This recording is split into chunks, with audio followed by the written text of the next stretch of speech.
Nossa religião é baseada no amor, Sheldon, não no medo. O que acontece quando as pessoas não seguem regras? Elas ardem no inferno.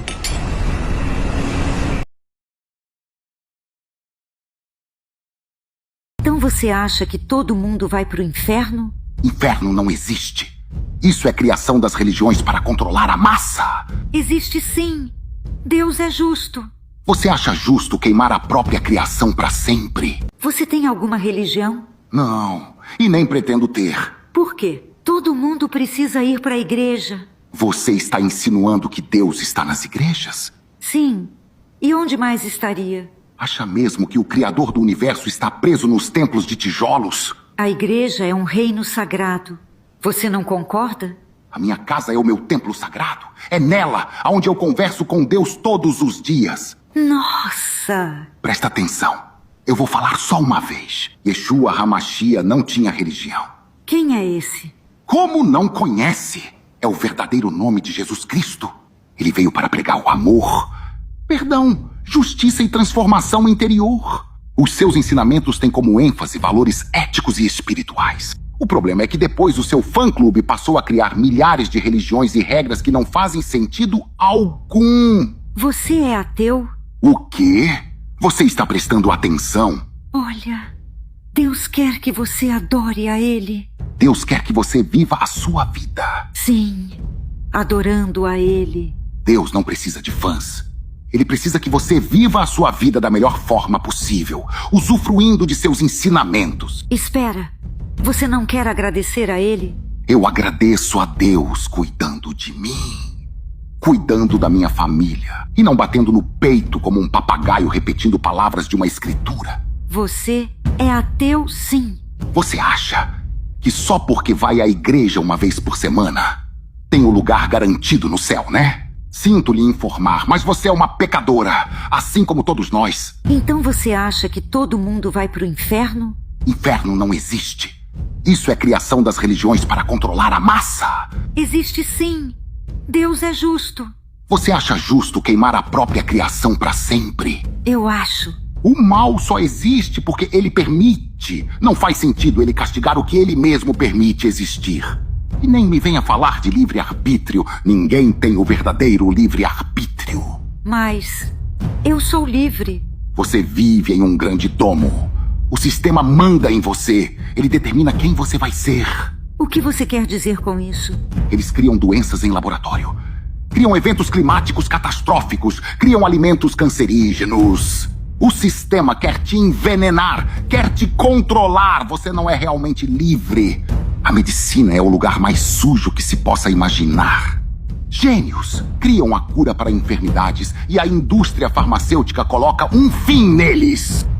Bom, acho que já falei demais. É melhor pararmos por aqui. Jesus, Cristo. É Yeshua, mulher. Yeshua.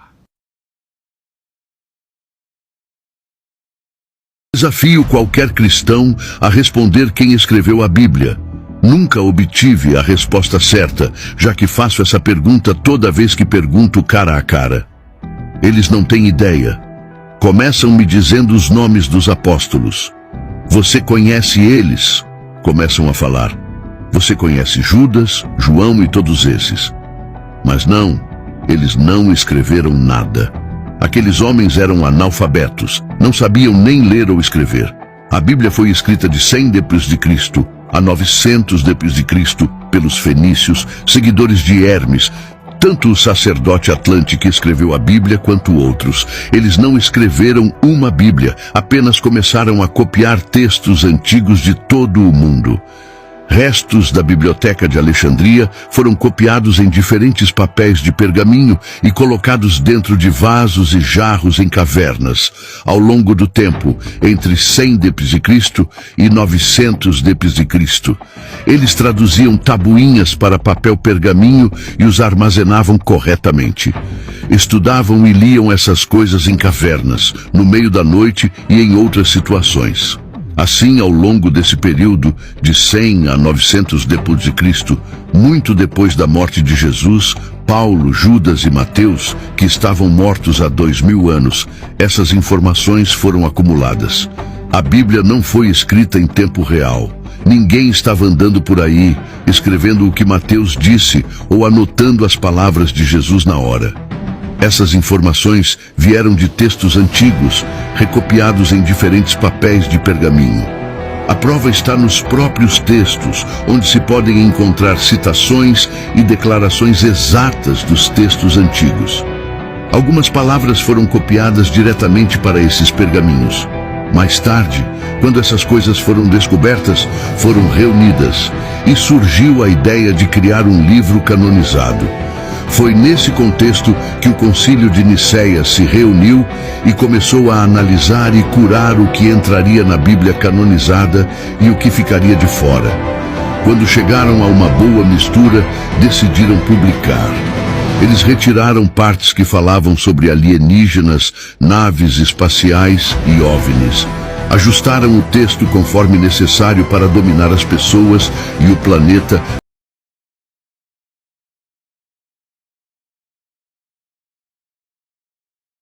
Que esta visão diz respeito ao final dos tempos.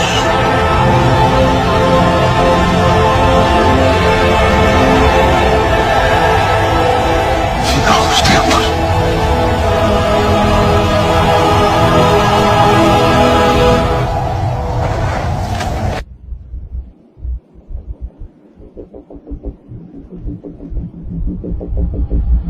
Beware of darkness.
Vejam o que o irmão Estevão falou antes de ser morto à pedrada pelos judeus. Disseram a Arão: faça para nós deuses que nos conduzam, pois a esse Moisés que nos tirou do Egito, não sabemos o que lhe aconteceu. Naquela ocasião, fizeram um ídolo em forma de bezerro. Trouxeram-lhe sacrifícios e fizeram uma celebração em honra ao que suas mãos tinham feito. Mas Deus afastou-se deles e os entregou à adoração dos astros, conforme o que foi escrito no livro dos profetas.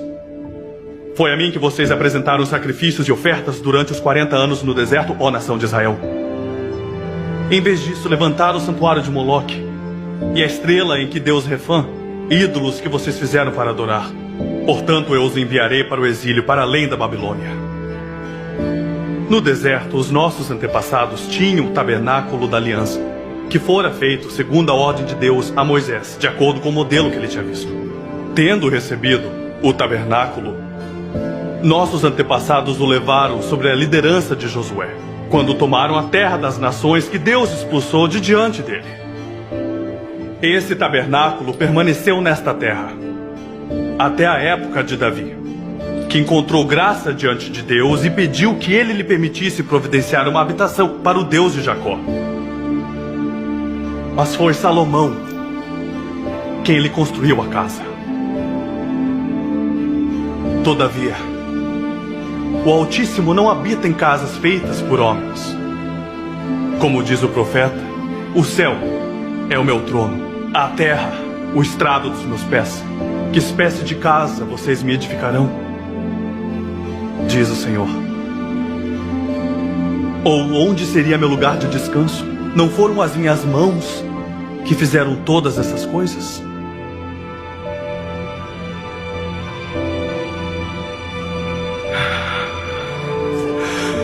Povo rebelde, obstinado de coração e de ouvidos, vocês são iguais aos seus antepassados, sempre resistem ao Espírito Santo. Qual dos profetas os seus antepassados não perseguiram? Eles mataram aqueles que prediziam a vinda do justo, de quem agora vocês se tornaram traidores e assassinos. Vocês que receberam a lei por intermédio de anjos, mas não lhe obedeceram. Lançaram-se todos juntos contra ele. Arrastaram-no para fora da cidade e começaram a apedrejá-lo.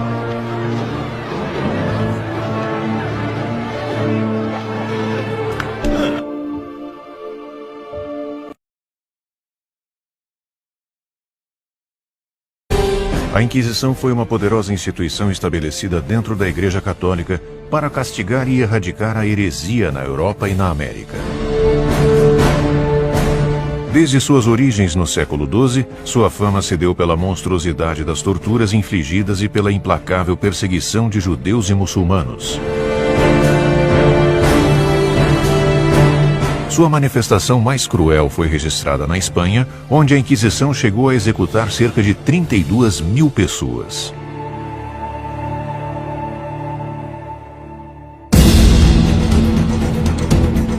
A Inquisição começou com a perseguição organizada das religiões cristãs não católicas na Europa. Os inquisitores chegavam em qualquer cidade e anunciavam a sua presença, dando aos cidadãos a oportunidade de admitir sua heresia. Não era permitido aos hereges enfrentar seus acusadores. Eles não recebiam nenhuma assessoria e frequentemente eram vítimas de acusações falsas. Os acusados eram obrigados a depor sob tortura e, se não confessavam, a execução era inevitável. Os inquisidores cometeram inúmeros abusos, desde queimar hereges na fogueira, mesmo que eles tenham confessado, até confiscar suas terras para enriquecimento pessoal. Em 1307, os inquisidores prenderam e torturaram mais de 15 mil cavaleiros templários na França, o que resultou em dezenas de execuções. Joana d'Arc, queimada na fogueira em 1431, é a vítima mais famosa da Inquisição. Em 1767, o rei Carlos III da Espanha expulsou os jesuítas do Chile, temendo que os jesuítas lhe roubassem o reino. E dentre os jesuítas expulsos estava um padre de origem judaica, o padre Manuel Lacunza, o qual foi para a Itália em 1768 e publicou na Espanha, em 1811, o livro A Vinda do Messias em Glória e Majestade. Anos mais tarde, em 1827, o ministro presbiteriano, o escocês Edward Irving, traduziu e publicou as ideias de Lacunza na língua inglesa. Após essa publicação, em 1830, Irving foi expulso do presbitério em Londres, tendo sido acusado de heresia e criando assim uma nova igreja, a Igreja Católica Apostólica Carismática. Irving tinha como membro de sua igreja Margaret MacDonald, uma jovem neófita de apenas 15 anos de idade, a qual, depois de tanto ouvir os discursos de Lacunza e de Irving, teve diversos sonhos, nos quais se diziam que Jesus voltaria em 2 vezes, depois haveria um milênio, e não haveria tribulação para o povo de Deus, como os cristãos atuais diziam. Irving havia se especializado em escatologia, a doutrina dos acontecimentos do fim do mundo, e se julgava conhecedor dos assuntos apocalípticos. Irving então juntou tudo isso e divulgou esses ensinos no jornal O Relógio Matutino. Nessa mesma época apareceu William Miller, fundador das doutrinas adventistas, o qual previu que o retorno de Jesus se daria entre 1843 a 1844. Quando percebeu que Cristo não veio, Miller tratou rapidamente de mudar as suas ideias e as suas datas, e inúmeros seguidores o abandonaram.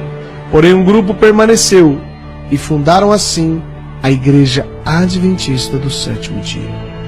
Tempos depois, em 1859, um maçom, John Nelson Darby, estudante de direito, pregador anglo-irlandês, organizou as ideias do padre jesuíta Lacunza, de Irving, de Margaret MacDonald.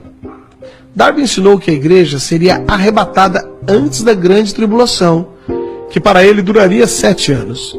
E Darby também reinterpretou a Bíblia, criando as doutrinas dispensacionalistas.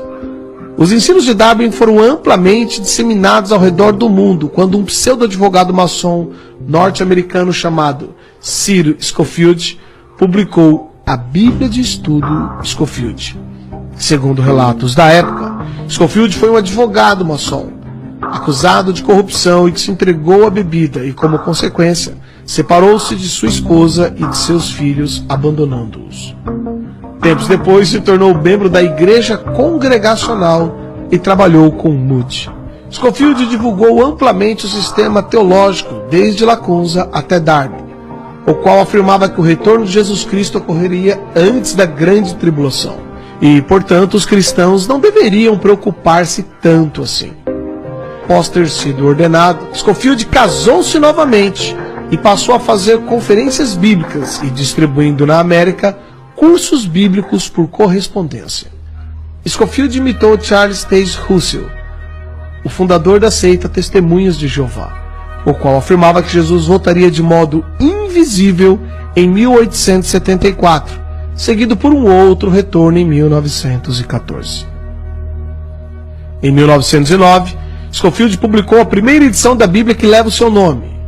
Ele foi patrocinado por banqueiros que tiveram interesse de que essa nova doutrina fosse divulgada. Entre eles estava Henry Drummond, um rico banqueiro inglês e envolvido com ocultismo e práticas de hipnose. Foram distribuídas nos Estados Unidos gratuitamente milhares de cópias dessa nova Bíblia de Estudo, a Bíblia de Estudo Scofield.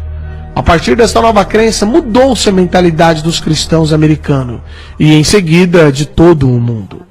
A maior parte dos cristãos passaram a crer que não mais passarão pela grande tribulação, e se não forem arrebatados na primeira vinda de Cristo, poderão ser na segunda vinda.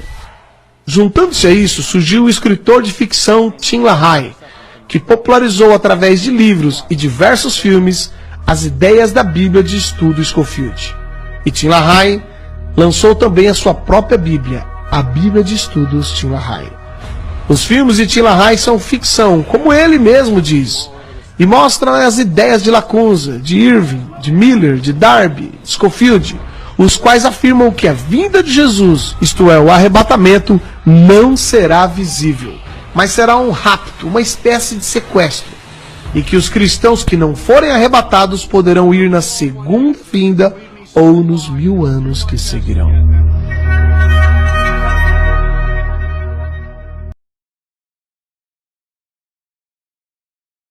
This Bible from 1813 has something very interesting. It has a facts page that contains a list of people and events in chronological order. It says, whereupon we reckon that from Adam unto Christ are 3,947 years, 6 months and 10 days. And from the birth of Christ to this present year is 1814 years. Then the whole sum and number of years, from the beginning of the world unto this present year is 5,788, 6 months, and the said odd 10 days. In the year 1814 the world really was 5,788 years old. This year, 2022, the earth would be approximately 5,998 years old. Enoque é o cara mais censurado dos últimos 2000 anos. Sabe o que ele falou? A verdade. Quem é Enoque na história? Enoque vem a ser bisneto de Adão, o filho de Enki, do criador da raça adâmica dos sumérios. Pegou aí? Beleza. Enoque, ele era um cara tão importante, mas tão importante, ele andava com Deus. Vou acreditar que ele andava, porque ele deu provas. Adoro quando o povo fala que anda com Deus e dá provas. Ele escreveu esse livro, e nesse livro diz o seguinte: eu, Enoque, eu andava com Deus. E aí Deus me apresentou o movimento do Sol e da Lua. Enoque diz que o Sol é do mesmo tamanho que a Lua. Aí já deu problema com a NASA, né? Não, que o negócio é quente, que é muito longe, são bilhões de anos-luz. Não é isso que Enoque disse. Disse que a Lua e o Sol, eles têm um eterno movimento e que o Sol vai passando de anel por anel, de porta a porta, e que a Terra tem esses anéis, e que o Sol vai passando, e a Lua também, e vai fazendo um eterno movimento, que a gente conhece hoje, analema solar. E ele contou da Lua também. E a Lua é regida do segundo anel. Então, quando está na Terra, a gente aqui da Terra, e a Lua está no segundo anel, a gente não tem foco na Lua. Olha, isso não é incrível? E Enoque disse isso. Eu não sei quantos anos tem esse manuscrito, que tem pelo menos 2000, tem. Agora deve ter muito mais, porque Enoque, ele tinha uns 900 anos quando ele se mandou da Terra com Deus, e isso deve ter sido há uns 300 mil anos atrás. Então olha que essa história rodou. Ele divide o tempo de uma forma diferente, divide os meses de uma forma diferente, diferente do que o Império Romano colocou para todos nós.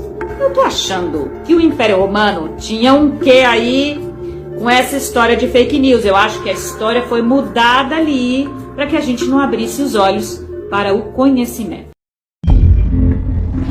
Terras Altas de Tigray, Etiópia. Aqui, a 2.133 metros acima do nível do mar e situado na encosta de uma montanha, está o mosteiro de Abba Garma. Essa igreja é lar de um dos tesouros mais antigos e espetaculares do cristianismo, os Evangelhos de Garma. Composto por 2 volumes belamente ilustrados, é datado do século VI d.C., tornando uma das Bíblias mais antigas e completas do mundo. Lá estão as primeiras igrejas cristãs da Etiópia. Portanto, há uma forte conexão com as raízes antigas da civilização ocidental, da religião ocidental na Etiópia. As conexões bíblicas da Etiópia datam de quase 3.000 anos atrás. No século X a.C., o rei Salomão, o construtor do primeiro templo de Jerusalém e protetor da Arca da Aliança, foi visitado pela rainha Maqueda da Etiópia, também conhecida como a Rainha de Sabá. Disse que a Rainha de Sabá teve um relacionamento com Salomão e teve um filho. Quando ele cresceu, ele quis conhecer o pai e a sua mãe abençoou sua jornada até Israel para conhecer Salomão e ele ficou por um tempo. Então, alguns líderes da nação judia voltaram com ele para a Etiópia. Devido a essa conexão entre a Rainha de Sabá e Salomão, há uma grande população judia na Etiópia. Muitos voltaram para a Terra Sagrada da Etiópia e de outras áreas próximas na África para Israel. A Etiópia é um lugar excepcionalmente sagrado. Curiosamente, a Bíblia usada pela Igreja Ortodoxa Etíope é diferente de outras denominações cristãs. Sua versão do Antigo Testamento inclui um texto controverso conhecido como o Livro de Enoque. O Livro de Enoque é um documento extremamente interessante e muito antigo que só é encontrado no dialeto Ge'ez, que é um tipo de idioma etíope antigo, e tem mais de 100 capítulos ao todo. Dentro da igreja etíope, Enoque é considerado um texto canônico, e em outras tradições cristãs, não. O autor do livro, de acordo com o texto, é o patriarca judeu Enoque, o antepassado de Noé. Enoque é uma figura bíblica mencionada no livro do Gênesis, capítulo 5. O curioso sobre Enoque é que surgiu uma tradição de que ele nunca morreu. Isso porque, em Gênesis capítulo 5, versículo 24, o texto diz: Enoque caminhava com Deus e desapareceu, porque Deus o levou. Mas enquanto a Bíblia hebraica menciona Enoque apenas brevemente, o livro de Enoque, composto por mais de 100 capítulos, retrata minuciosamente a sua história. Nele, há uma passagem curiosa que detalha a ascensão de Enoque aos céus. De acordo com o livro de Enoque, ele diz que tinha 12 anos de idade. Toda a comunidade da sua vila queria ir dormir, mas aí eles ouviram um barulho no céu. 2 anjos desceram do céu. Um dos 2 seres disse a Enoque: não tema, humano. Depois eles subiram para o chamado paraíso. E no livro de Enoque descobrimos que o próprio Enoque foi levado para os céus numa carruagem flamejante. Enoque sobe para o chamado céu. E lá ele vê uma coisa sobre a terra que não consegue descrever. Ele não conhece a palavra aeronave. Ele diz que pareciam casas de cristais. É descrito que ele vê o planeta Terra sob ele. Ele realmente descreve sua chegada. Como ele teve que andar por essas salas diferentes, onde ele vê joias, superfícies brilhantes e luzes piscantes. É um relato na primeira pessoa. Eu, Enoque, fiz isso. Eu, Enoque, vi aquilo. O livro de Enoque é um dos primeiros relatos de abdução escritos por um ser humano. Segundo Enoque, nosso campo magnético está no norte geográfico do Reino Maior. E o primeiro canto é chamado de leste, porque é o primeiro. O segundo, o sul, porque o Altíssimo descerá lá.